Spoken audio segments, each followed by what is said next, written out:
오늘은 성가대가 특별히 더 잘한 것 같아요. 그렇죠? 잘했다 그러면 안 되는데 원래 은혜로웠다고 해야 되는데 오늘은 음악적으로도 참 더 잘하신 것 같아요. 우리 다시 한번 박수하겠습니다.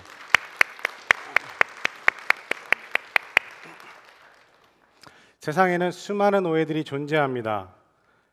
그죠? 우리도 참 많은 오해를 하면서 살아갑니다. 많은 경우 그 오해들이 진실이라고 믿고 또 살아갑니다. 일반적으로 한국 분들은 먼지를 많이 먹어서 목이 칼칼해지면 삼겹살을 먹어서, 그죠? 그 소주랑 같이 한잔 하면서 이렇게, 그래서 이렇게 목에 먼지를 긁어내줘야 몸에 좋다라고 생각합니다. 그런데 삼겹살에 있는 지방이 먼지나 중금속을 더 잘 달라붙게 만들어서 몸에서 들어가서 잘 빠지지 않는다고 합니다. 모르셨죠? 근데 열심히 삼겹살 드셔왔습니다. 삼계탕에 들어간 대추, 인삼이랑 대추를 넣는데 그 대추는 삼계탕을 끓일 때 닭의 안 좋은 성분이, 그리고 다른 성분들이, 안 좋은 성분이 거기에 응축돼서 이렇게 건져놓고 드시는 분이 대부분입니다. 전혀 과학적이지 않다라고 얘기합니다. 오히려 한의사들은 그 대추에 있는 대추가 끓여낼 때 닭에 있는 좋은 성분을 더 많이 흡수하기 때문에 꼭 먹어야 된다라고 얘기한답니다. 전혀 반대죠. 초코파이 아시죠? 저도 군대를 갔다 왔기 때문에 혹시 기억하실지 모르겠지만 초코파이와 자유시간은 참 군인들에게 엄청난 은혜를 주는 축복의 간식이었습니다.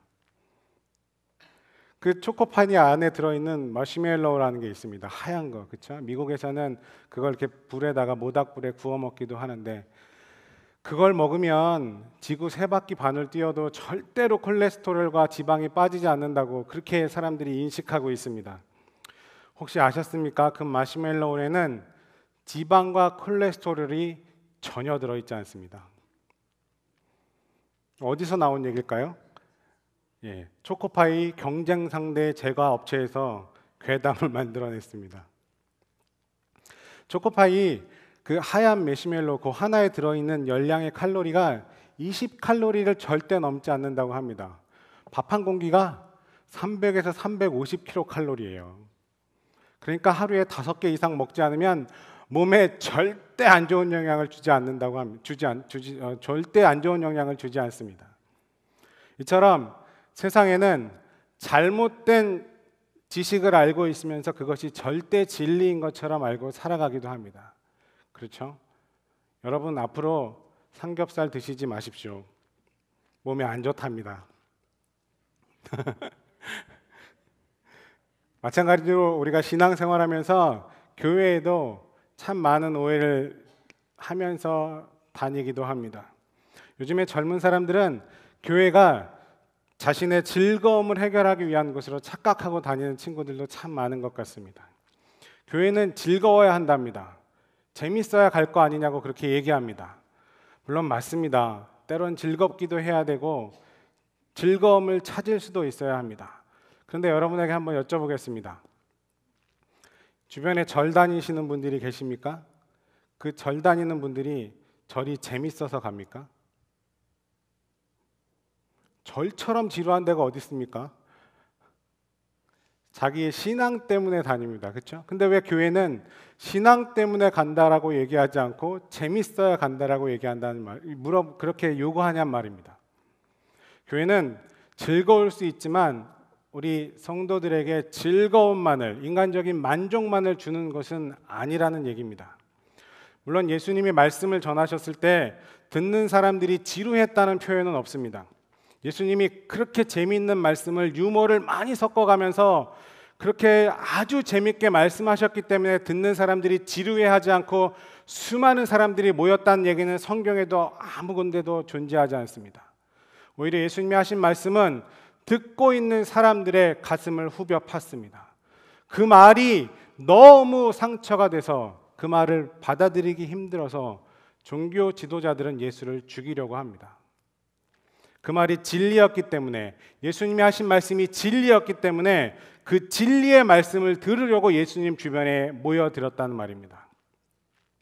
분명 우리가 교회 안에서 그렇게 예수님이 주시는, 예수님이 하시는 말씀의 진리를 발견할 수 있을 때 우리에게 주는 즐거움이 분명히 존재한다는 말입니다. 바라기는 우리의 모든 성도님들이 그 예수님의 진리의 말씀 속에서 진리가 주는 기쁨을 발견하시기를 주님의 이름으로 축원합니다. 제가 언젠가 마태복음 13장 44절 말씀, 천국은 마치 밭에 감추인 보화 같으니 사람이 이를 발견한 후에 숨겨두고 기뻐하고 돌아가서 라고 하는 본문 말씀을 가지고 말씀을 전한 적이 있습니다. 그 보물을 발견한 사람, 그 사람은 천국의 기쁨을 발견한 사람, 그 사람은 가슴이 벌렁벌렁 한다고 말씀드렸잖아요. 다른 것은 아무것도 눈에 들어오지 않는다고 말씀드린 적이 있습니다. 그것처럼 우리 믿는 자들은 교회에서 진리가 주는 기쁨을 얻으려고 노력해야 하고 그런 기쁨에 감사하는 삶을 살아가야 할 줄로 믿습니다. 교회와 교회의 문화에 관한 칼럼을 쓰는 칼 베이드러스라는 분이 이런 글을 남겼습니다. 나는 즐거움을 얻기 위해 교회 가지 않는다. 지루하려고 교회 가는 것도 아니다. 예배 드리러 간다. 하나님의 말씀을 읽고 배우기 위해서다.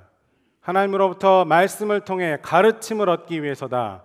그 말씀으로 도전받기 위해서다. 예수의 제자가 되기 위해서다. 다른 성도들과 성령 안에서 친교하기 위해서다. 그리고 믿음 안에서 예수의 사랑을 실천할 용기를 얻기 위해서 나는 교회에 나간다 라고 기록했습니다. 여러분, 우리는 어떻습니까? 그러므로 설교를 들을 때 설교를 우리에 위한 재미있고 유익한 강의쯤으로만 생각하면 안 된다는 말입니다. 교회에서 성도들을 자기의 이익을 위한 수단으로 여겨서도 안 됩니다. 교회를 문화센터처럼 다채롭고 흥미로운 취미생활 하는 곳으로 여겨서도 안 됩니다. 물론 교회에서 설교를 통해서 우리 인생에, 우리의 삶에 필요한 깨달음을 분명 얻게 만들어줍니다. 좋은 사람을 만나서 선한 영향력을 서로 끼치면서 좋은 관계를 만들기도 합니다. 젊은이들은 등산하고 골프 치고 탁구 치다가 눈 맞아서 결혼하기도 합니다. 저 역시도 교회에서 만나서 결혼했습니다. 눈 맞아서. 그럴 수 있습니다. 근데 중요한 것은 그것들이 우선시되고 그것이 목적으로 변질되면 안 된다는 말입니다. 교회는 그렇게 세상적인 즐거움만을 주는 것은 아닙니다. 오히려 성경은 교회에서 세상이 주는 것과 다른 평안함이 있는 것을 발견해야 한다라고 얘기합니다. 값없이 의롭게 하신 은혜가 있는 것이 교회라는 것입니다. 사망이나 생명이나 다른 어떤 피조물과도 끊어낼 수 없는 깊은 사랑이 발견되는 것이 교회라는 말입니다. 영원한 하나님 나라에 들어가게 하는 보배롭고 지극히 큰 약속이 존재하는 것이 교회입니다. 그러므로 그것으로 인해서 우리가 진정 우리를 자유케 하는 그 진리를 발견할 수 있는 곳, 여러분, 이런 것들이 우리가 교회에서 신앙생활하면서 발견해야 하는 것들입니다. 교회는 하나님께 예배하는 곳이고 하나님의 말씀을 가르치는 곳입니다. 하나님의 뜻을 이루기 위해 봉사와 섬김을 하는 것이고 복음을 전하기 위해 전도와 선교하는 것이고, 이렇듯이 교회는 하나님을 중심으로 하나님 한 분만 기쁘시게 하는 것이 교회입니다. 그리고 더욱더 중요한 것은 그 하나님을 위해서 내가 하나님의 은혜와 사랑을 세상 속으로 흘러 넘치게 하는 역할을 감당할 수 있을 때 하나님이 우리를 기뻐하시고 하나님이 우리로 인하여서 영광 받으시는 줄로 믿습니다. 교회는 그런 곳입니다. 오늘 본문 말씀에 보면 그래서 교회가 어떤 곳이고 무슨 일을 해야 하는지 분명히 우리에게 가르쳐주고 있습니다. 1절 말씀에 안디옥 교회가 소개되어져 있습니다. 사도행전 11장 19절부터 21절 말씀에 보면 그 안디옥 교회가 어떻게 세워졌는지 기록되어져 있습니다. 우리 함께 읽어볼까요? 그때 스데반의 일로 일어난 환란으로 말미암아 흩어진 자들이 베니게와 구브로와 안디옥까지 이르러 유대인에게만 말씀을 전하는데 그 중에 구브로와 구레네 몇 사람이 안디옥에 이르러 헬라인에게도 말하여 주 예수를 전파하니 주의 손이 그들과 함께 하심에 수많은 사람들이 믿고 주께 돌아오더라. 아멘.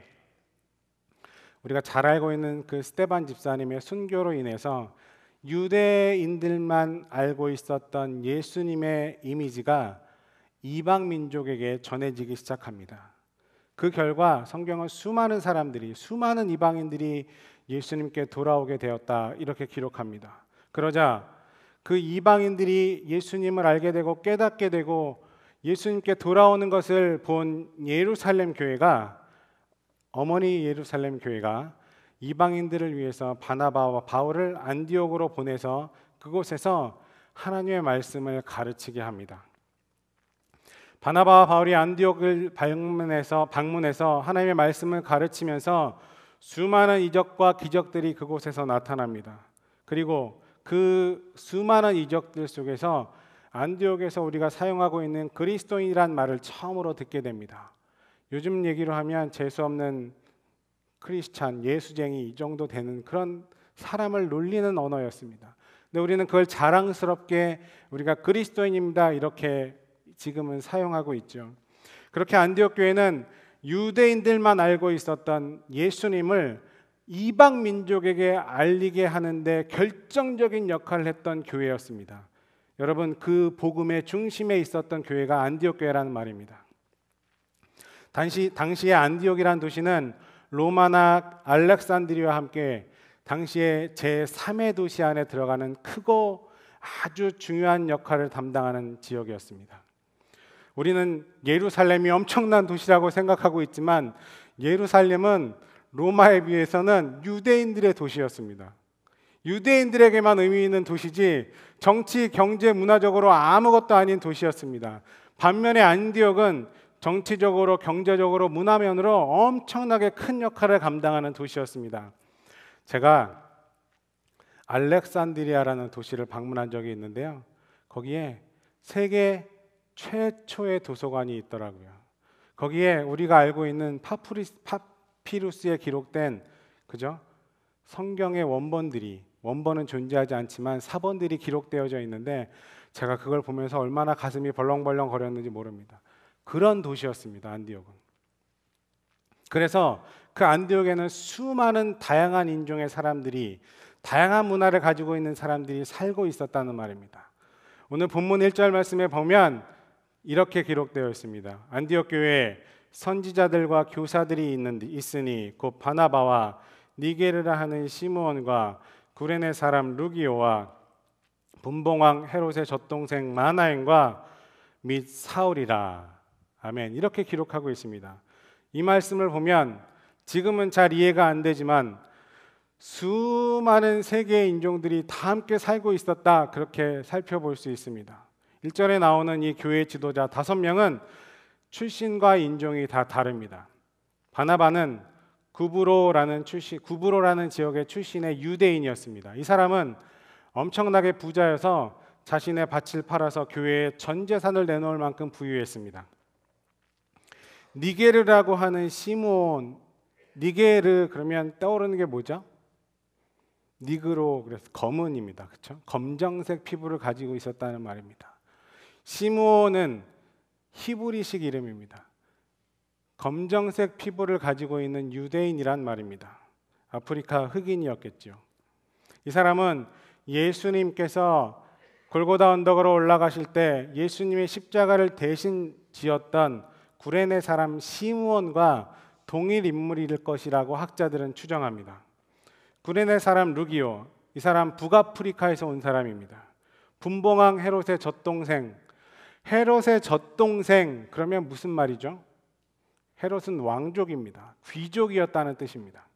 사울은 우리가 잘 알고 있는 것처럼 길리기아 다소 출신으로 로마 시민권을 가지고 있는 사람이었습니다.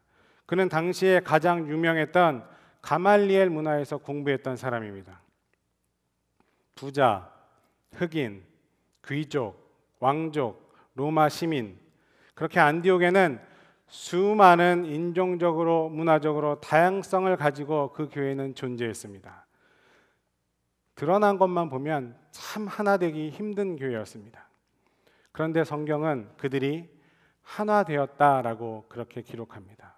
그게 가능한 이유가 오늘 2절 말씀에 기록되어 있습니다. 주를 섬겨 금식할 때에 성령이 이르시되, 이렇게 기록합니다.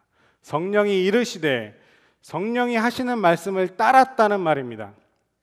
안디옥 교회가 성령의 역사하심이 있었던 것은 성령의 음성에 귀 기울이고 그 성령의 음성에 응답해서 살아갔기에 서로 다른 사회적인, 지리적인, 인종적 배경의 그런 문제들은 아무런 문제가 되지 않았다는 말입니다. 에베소서 4장 3절과 4절 말씀에 이렇게 기록합니다. 평안에 매는 줄로 성령이 하나 되게 하신 것을 힘써 지키라. 몸이 하나요 성령도 한 분이시니 이와 같이 너희가 부르심의 한 소망 안에서 부르심을 받았느니라. 아멘. 이렇게 기록합니다. 성령은 교회를 하나 되게 만듭니다. 성령의 이끄심에 순종하는 교회, 부르심의 한 소망 안에 있는 교회는 서로의 다름을 인정하고 하나 되게 하신 것을 힘써 지키는 교회입니다. 우리 맘모스 교회도 출신 지역도 삶의 방식도 배움의 정도도 취미도 생활의 수준도 성격도 다른 수많은 사람들이 모여 있습니다. 부부도 그렇게 힘든데 전혀 남이었던 사람들이 모여서 하나 되는 게 쉽지 않습니다. 그런데 여러분께 묻습니다. 맘모스 교회는 성령의 인도하심을 받는 교회입니까? 네, 그럴 줄 알았습니다. 작을 줄 알았습니다. 부르심의 한 소망을 입은 교회입니까? 네, 그렇게 되기를 주님의 이름으로 축원합니다. 우리가 예수의 이름으로 이 자리에 모여서 성령 안에서 이 하나 되는 소망 안에 우리 교회를 이루며 지켜가야 합니다. 아멘.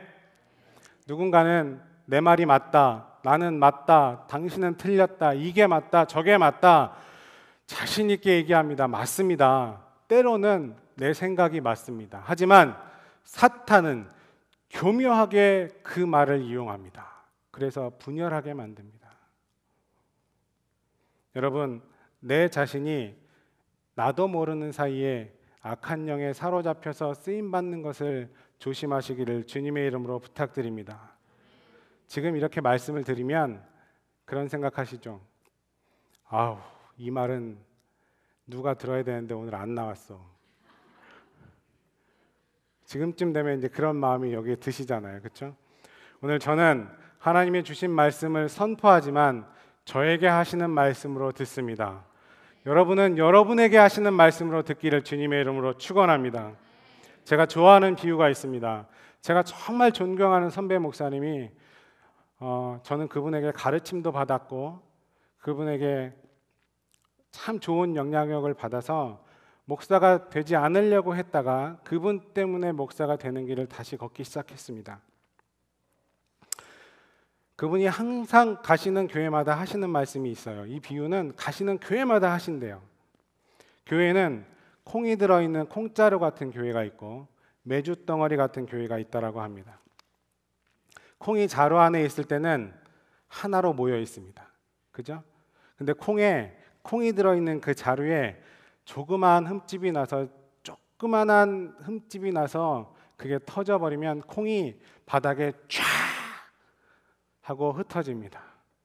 하나 되어 있는 것 같지만 따로 떨어져 있는 그 사람들은 절대 하나 될 수 없다는 말입니다. 메주덩어리가 들어있는 그 자루는 내 몸이 으깨지고 아파집니다. 앞뒤 옆에 위에 아래에 있는 콩들이 하나 돼서 붙어서 덩어리가 됩니다. 그러다 보니 조금 냄새는 날지 모르지만 단단하게 붙어서 한 덩어리로 남아 있습니다. 여러분, 우리 교회는 어떤 교회입니까? 여러분, 소망하기는 메주덩어리 같이 조금 냄새는 나지만 서로의 다름을 인정하고 사랑으로 안을 수 있는 귀한 교회 되기를 주님의 이름으로 부탁을 드립니다. 그렇게 메주 같은 덩어리가 되는 교회가 되는 방법이 빌립보서 2장 2절 말씀에 기록되어져 있습니다. 함께 읽어볼까요? 마음을 같이하여 같은 사랑을 가지고 뜻을 합하여 한 마음을 품어. 아멘. 여러분, 우리가 같은 마음을 가지고 같은 사랑을 가지고 뜻을 합해서 하나가 되려면 내 생각, 내 경험, 내 판단은 잠시 내려놓을 수 있어야 합니다. 진심으로 부탁드리기는 우리 교회가 하나 되는 일을 위해서 때로는 내가 맞지만 내 생각을 하나님 앞에 내려놓을 수 있는 진정한 믿음의 사람들 되시기를 주님의 이름으로 축원합니다. 본문 2절 말씀에 보면 안디옥 교회는 하나님께서 귀하게 들어 쓰시는데 그렇게 된 이유가 또 하나 존재합니다. 주를 섬겨 금식할 때 성령이 이르시되 이렇게 기록하고 있죠. 섬겨라고 번역된 것은 예배 드리는 것을 말합니다. 워시핑. 그리고 금식은 단지 음식을 안 먹는 것이 아니라 온 마음과 정성을 다해서 하나님을 향했다는 말입니다. 여러분, 금식할 때 밥만 안 먹는 거 아니잖아요. 금식하는 이유가 뭐예요? 하나님을 더 열심히 바라보기 위해서 안 먹는 거잖아요. 그렇게 표현한 거죠, 문학적으로. 그래서 안디옥 교회 모든 성도들은 그렇게 정성으로 하나님 앞에 예배하고 온 마음을 다해서 기도했다는 말입니다. 그렇게 하나님께 집중했을 때 그 안에 성령의 역사가 일어났다는 겁니다. 교회가 교회다우려면 예배가 분명 살아있어야 합니다. 우리 성도들이 성도다우려면 예배에 최선을 다해야 합니다. 교회는 하나님께 예배하는 곳이고 예수 믿는 사람은 예배 드리는 것을 본질로 여기고 살아가야 하는 사람들입니다. 그래서 교회는 진리의 말씀이 끊임없이 선포되어져야 합니다. 교회 위치가 좋고 건물이 잘 지어졌고 영상이나 음향 시스템이 잘 되어져서 그래서 그 교회가 영적으로 살아있고 그 교회가 영적으로 살아있어서 많은 일을 감당하는 교회입니까? 아닙니다. 예배가 병들면 죽은 교회고 예배가 죽으면 죽은 교회입니다. 내 안에 예배가 살아있지 못하면 나는 병든 그리스도인이고 내 안에 예배가 죽어있으면 나는 죽은 그리스도인입니다. 목회자는 말씀 전하는 일에 최선을 다해야 하고 성도는 말씀을 듣고 배우고 그 가르침에 따라 살아가는 것에 최선을 다해 살아가야 한다는 말입니다. 우리의 삶 속에서 기도가 끊이지 않고 그래서 영이 살아있어서 하나님이 기뻐하시는 예배를 드리며 우리의 삶 속에서 그 삶 속에서 삶이 예배가 되도록 살아가는 것, 그게 우리가 할 일, 하나님께서 우리에게 바라시는 일이란 말입니다. 여러분, 그렇게 하나님 뜻을 이루어가면서 살아가시는 모두가 되시기를 주님의 이름으로 부탁드립니다. 오늘 본문 속에 등장하는 안디옥 교회가 그랬다는 말입니다. 안디옥 교회가 그렇게 예배 속에서 삶 속에서 예배를 살아가고 기도가 끊이지 않고 영적으로 깨어 있었을 때 그들에게 하나님의 성령이 함께 하셨습니다. 성령이 역사하는 교회가 되었습니다. 우리 맘모스 교회가 그렇게 성령의 역사하는 교회가 되기를 주님의 이름으로 축원합니다. 그런데 2절 마지막에 이렇게 기록되어 있습니다. 내가 불러 시키는 일을 위하여 바나바와 사울을 따로 세우라. 이렇게 말씀하십니다. 이게 무슨 말입니까?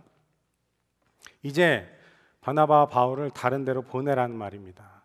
바나바와 바울이 누굽니까? 안디옥 교회가 있게 하기 위해서 예루살렘 교회에서 파송되어 온 사람들입니다. 교회가 성령 안에서 잘 성장하도록 만들었고 교회 안에서 성령의 역사들이 일어날 수 있도록 만들었던 핵심적인 인물입니다. 그런데 성령님께서 이제 그들을 이방 선교를 위해서 따로 빼내라고 말씀하십니다. 안디옥 교회가 어떻게 했습니까? 순종했습니다. 성령의 지시대로 바나바와 바울을 이방 선교를 위해서 파송합니다. 오늘 3절 말씀에 이렇게 기록하죠. 이에 금식하며 기도하고 두 사람에게 안수하여 보내니라. 아멘. 여러분, 누구를 보내라는 게 아니라 우리도 하나님 안에서 우리에게 주어진 하나님의 음성을 통해서 그 말씀에 순종하라는 말씀입니다. 아멘. 하나님의 말씀에, 하나님의 뜻에 순종할 수 있어야 된다는 말입니다. 내 생각과 다르다고, 내가 원하는 길이 아니라고 무시하면 안 된다는 말입니다. 여러분 조금만 기도하는 분이라면 하나님의 뜻을 모르지 않습니다. 그렇죠? 내 안에 울리는 음성을 어떻게 모릅니까? 다 경험이 있으시잖아요. 근데 그게 내 마음에 맞지 않는다고 자꾸 상황을 탓하고 사람을 탓하면서 모른 채 하면 하나님이 정말 우리를 통해서 하실 일들을 다른 사람을 통해서 역사하시는 그 일들을 이루어 가신다는 말입니다.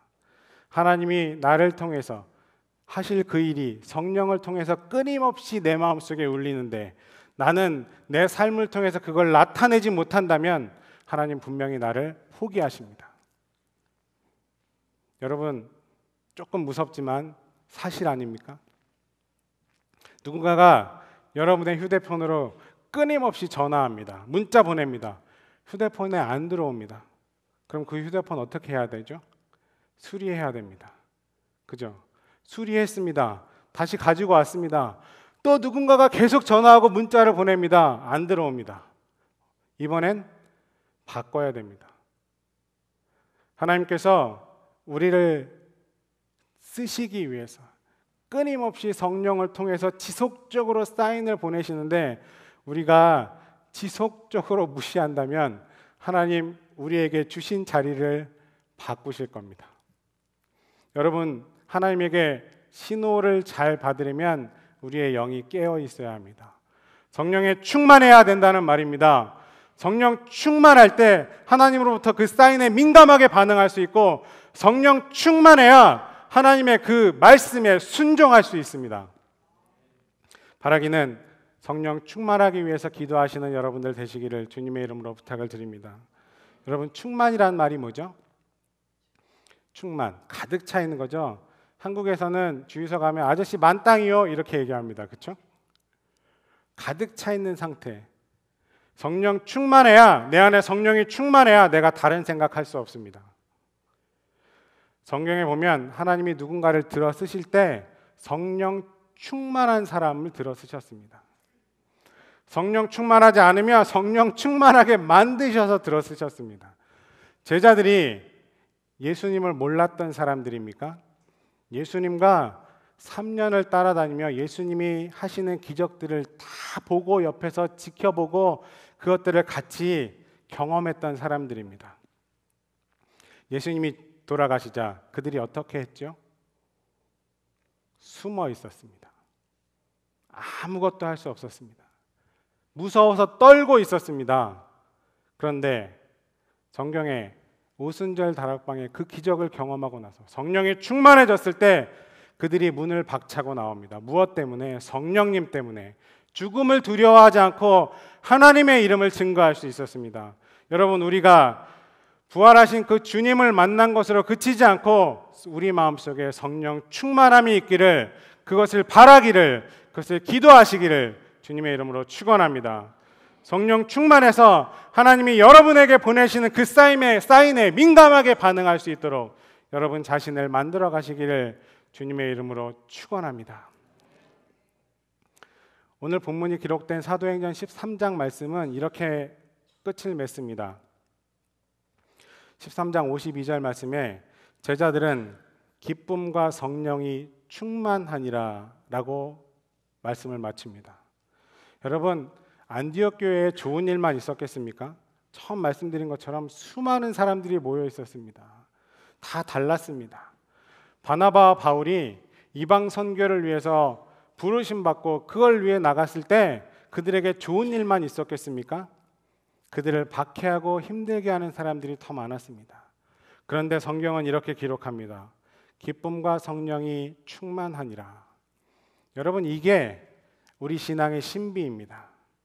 성령이 충만하면, 성령의 이끄심대로 살 수 있으면 우리의 삶 속에서 여러 가지 어려움과 환난을 만나도 우리는 그 성령님으로 인해서 기뻐할 수 있습니다. 사랑하는 맘모스 교회 여러분, 이제 여러분의 한평생 가르치시고 생각나게 하시는 그 성령님의 이끄심에 순종하며 살아가시기를 주님의 이름으로 부탁드립니다. 내 생각과 판단이 때로는 맞더라도 하나 되는 평안을 깨는 일이라면 잠시 내려놓으십시오. 겸허하게, 그리고 하나님의 뜻을 구하십시오. 안디옥 교회 성도들처럼 예배를 회복하시기를 주님의 이름으로 축원합니다.